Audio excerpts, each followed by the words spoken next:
Happy Friday, everyone, and welcome to another episode of New Hampshire Latino News Opinion Plus, a monthly series airing on Fridays. This is a space for our opinions where we talk about current events and questions the Latino community is curious about. My name is Annabelle Rocha, and today we're joined by Sarah Robinson, the Education Justice Coordinator for Granite State Progress. Welcome, Sarah. Thank you for joining us today. Thank you so much for having me. It's really a pleasure. I'm looking forward to chatting with you. No, I'm excited. I really want to start by talking about the basics, right? So let's talk a little bit about Granite State's Progress's mission, which is to engage citizens from across the state around issues of local concern. Can you talk a little bit about that? Yeah, of course. So Granite State Progress, what I've always valued about this organization is that it finds the things that matter to local progressive communities and helps to shine a light in the places where a little boost is needed. So right now, for example, my role is in education justice, and we noticed that in our collaboration with groups around the state, some specific focus on public education policy was necessary, and I was brought on. And I've been helping to sort of focus that collaboration a little bit more and fill any gaps. And when we find that those gaps are filled, we step back and allow other groups to take over. So that's some of the issues that we focus on right now are reproductive rights, abortion access, education justice, and gun violence prevention are like our top tier issues that we're focusing on. We're a communications and research hub. So however we can spread the message about issues that matter and get folks' attention on them, we're really flexible and have a really cool team of talented people working together to do just that. So you cover a whole bunch of topics, but I want to learn a little bit more about your specific role as the Education Justice Coordinator. What exactly does that entail? Well, I'm really grateful you asked. It's a passion issue of mine. We really focus on specific tenets of a quality public education, specifically an honest education, absolutely combating the divisive concepts, law that was passed in HB2 trailer budget, 2 years ago. During the last budget session. We also are focusing on keeping classrooms healthy. We had a real push against mask mandates in school boards this year.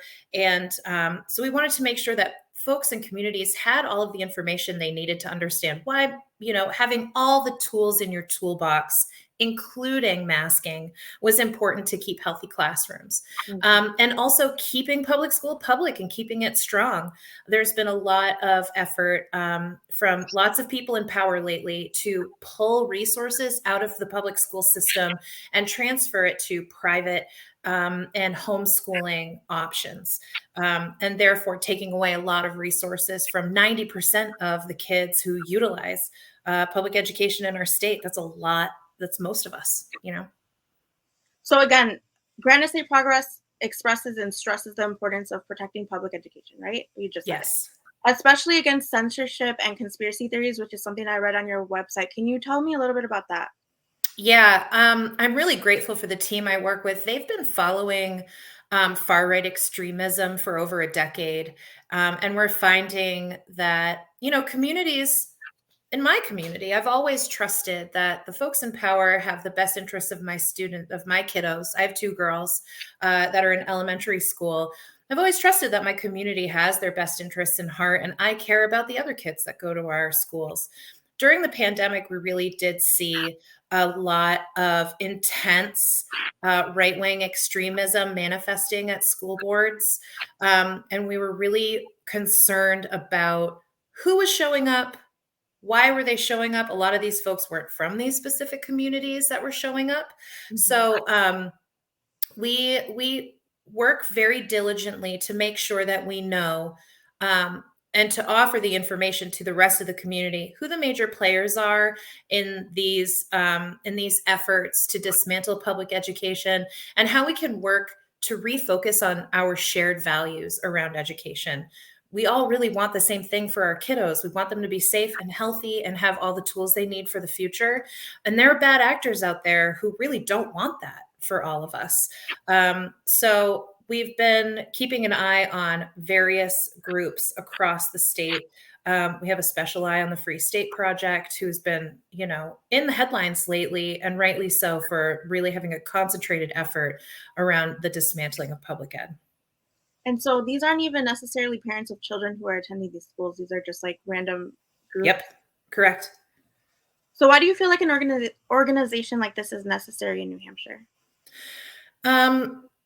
I've always, before I was a team member for Granite State Progress, I've always appreciated their dedication to identifying the work of community groups on the ground, identifying whose skills can lead the way, and giving them the boost that's needed in order to be successful.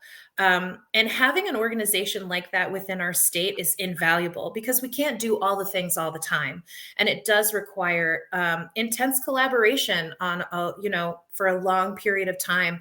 And I'm really fortunate that I've been able to help hold that container for conversation. We've been, convening coordination calls with folks who care about public education. That effort is new in our state, and it's been a really brilliant experience to be in community with people that care and want to make a difference, and just helping to carry the water of that effort so that it becomes less work for everyone else around us. So I found it to be an essential part of advancing quality public education policy and defending public ed in our state. So it's very much a collaborative effort. Yes. Yeah. We can't do this alone. You know what it's like. Like, we get across the finish line together.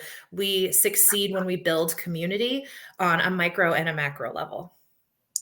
Your organization also hosts self-managed abortion training in the past, or it has. And I know this is not necessarily your area of expertise, but I just want to, get a little bit more information about this and what that looks like. Yeah, we have a lot of trainings that we offer to folks. It's not just about self-managed abortion, which is a toolkit that women, people with the capacity to become pregnant need access to that kind of education, as well as people who have experienced, and have an abortion story to share. We have held trainings to help people flesh out their stories so that they can be effective in sharing and spreading the word about how essential abortion is as an arm of healthcare for folks. So we try to diversify the options that are available to people. And we also try to maintain the conversation in New Hampshire specifically that abortion is still available here. There's a lot of rhetoric now that Roe has fallen, that, oh, no one's going to be able to get an abortion. We do have a 24-week ban in New Hampshire. It's our first abortion ban. But that doesn't mean that abortions yet are unavailable in New Hampshire. And so we're doing a lot of work to make sure that abortion remains viable in New Hampshire as well. And are these resources and workshops and such, are they free to the public, or is it something that you pay for? They're free?